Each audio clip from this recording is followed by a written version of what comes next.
নমস্কার বন্ধুরা, শুভ সকাল। আজ আমরা সকাল সকাল ব্রেকফাস্ট করে বেরিয়ে পড়েছি বাড়ির উদ্দেশ্যে। বিদায় বেলায় অনেকটা মন খারাপ আর অনেকটা আনন্দ নিয়ে আমরা চলেছি আমাদের বাড়ির উদ্দেশ্যে। বাড়িতে বাবার জন্য অনেকটাই মন খারাপ লাগছিল, সেই জন্য অনেকটা আনন্দ হচ্ছে, অনেক দিন পর বাবার সাথে দেখা হবে।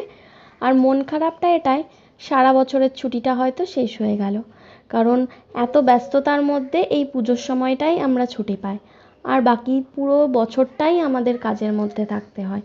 তো আমরা চলে এসেছিলাম হরিদ্বার স্টেশন, ওখান থেকে আমরা চলে এসেছি হারকিপৌড়ি ঘাটের দিকে। ওখানে কৌশিক গঙ্গা স্নান করলো, তারপরে আমরা একটু কিছু কেনাকাটা করতে করতে আমরা গঙ্গা আরতি দেখার জন্য এগিয়ে চলেছিলাম। এখানে প্রত্যেক দিন সন্ধে 6:30 থেকে এই গঙ্গা আরতি হয়। দিন ও রাতের সন্ধিক্ষণে সমস্ত দেবতাদের উদ্দেশ্যে জনগণের সমাবেশে এই আরতি হয়।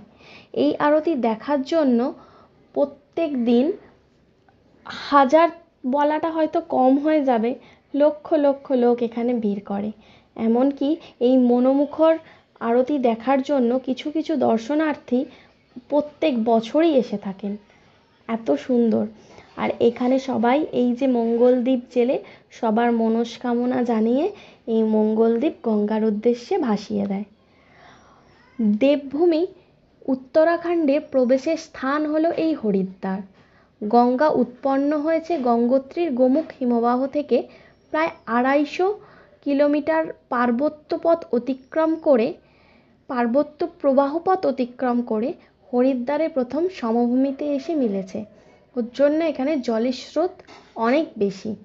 আর এই জলের স্রোতের জন্য এখানে যখন সবাই স্নান করে, চেন ধরে সবাই স্নান করে থাকে। আর মানে জলস্রোত বেশি থাকার কারণে এখানে সবাই অনেকে আবার ঘাটে দাঁড়িয়ে দাঁড়িয়েও স্নান করে। সকালের দিকেও অনেকে করেন, কেউ বা বিকেলেও করেন। আর এখানে স্বয়ং আমাদের মহাদেব বসে আছেন। এই সব করতে করতে আমরা উঠে পড়েছি ট্রেনে। আর এইখানে ট্রেনে উঠেই অনেকটা রাস্তা, কি করব, খাওয়া দাওয়া করে একটু বোর হচ্ছিলাম। তো এখানে ছোটো মাসি আর মেসো বসে পড়েছে পাঞ্জা লড়তে। ছোটো মাসি তো হেরে গেল, আর আমরা সবাই মেসোকেই সাপোর্ট করছিলাম, ওর জন্য ছোটো মাসি খুব হাসছিল। এবার সবাই এক এক করে ভাবলো যে আমারও একটু পাঞ্জা লড়া চাক। ওর জন্য এবার মেয়ে আর বাবাই বসে পড়লো পাঞ্জা লড়তে। এবার মেসো না অনেকটাই চিটিং করে, ওর জন্য মেসোকে একটু দেখে দেখেই রাখতে হয়। সৃজা ওগুলো বলছিল বলে মেসো বলছে আমি খেলবো না। তারপরে সৃজা অনেক বলার পরে মেসো কি চিন্তা করলো, তারপরে বললো ঠিক আছে চল। দিয়ে ওদের পাঞ্জা লড়াটা শুরু হলো। আমরা দুজনকেই চেয়ার আপ করছিলাম। যাই হোক, সবাই পিছনে হাত দিয়ে শুরু হয়ে গেছে।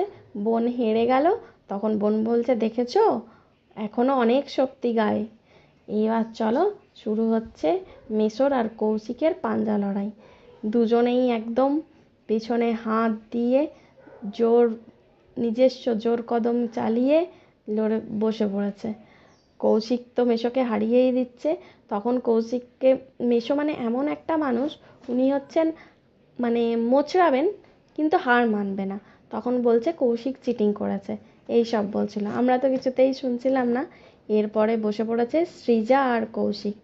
এই শালি আর জামাইবাবুর পাঞ্জা লড়াই দেখার জন্য আমরা খুব এক্সাইটমেন্ট। চলো, সবাই আবার জোর কদমে বসে পড়েছে। আমি বাবা এইসব পাঞ্জা লড়াই পারি না, ওর জন্য আমি ছিলাম ক্যামেরাম্যান, কারণ আমি যার সাথেই পাঞ্জা লড়ি না কেন আমি হেরে যাব, ওর জন্য আমি এইটার দিকে একদমই যাই না। তো এখানে কৌশিক আর সৃজার হলো। সৃজা তো হেরে গেল। দিয়ে সৃজা বলছে আর পাচ্ছি না, এবার মা মেয়ের পাঞ্জা লড়াই। ছোটো মাসি পাঞ্জা কি লড়বে আগে খেয়ে নিচ্ছে, এটা নিয়ে আমরা খুব হাসাহাসি করছিলাম। ওরাও হাসতে হাসতে খেলা শুরু করলো। যাই হোক, এই করতে করতে আমরা বাড়ি ফেরার পথে। আর আবার নতুন করে কি বলবো, মন খারাপ নিয়ে চলে যাচ্ছি। আবার দেখা হবে পরের বছর। আমরা এই করে আর মানে প্রত্যেক বছর ঘুরতে বেরিয়ে আমাদের আর দুর্গা ঠাকুর দেখাই হয় না। তাই ইচ্ছা আছে পরের বছর বাড়িতে থেকে দুর্গা পুজোই দেখায়, তোমাদের সাথে শেয়ার করব আমরা কি করছি। আর চলো, আমাদের হরিদ্বার যাত্রা এখানেই শেষ করলাম। ভিডিওটা কেমন লাগলো অবশ্যই জানিও। আবার দেখা হবে নতুন ব্লগ নিয়ে পরের ভিডিওতে।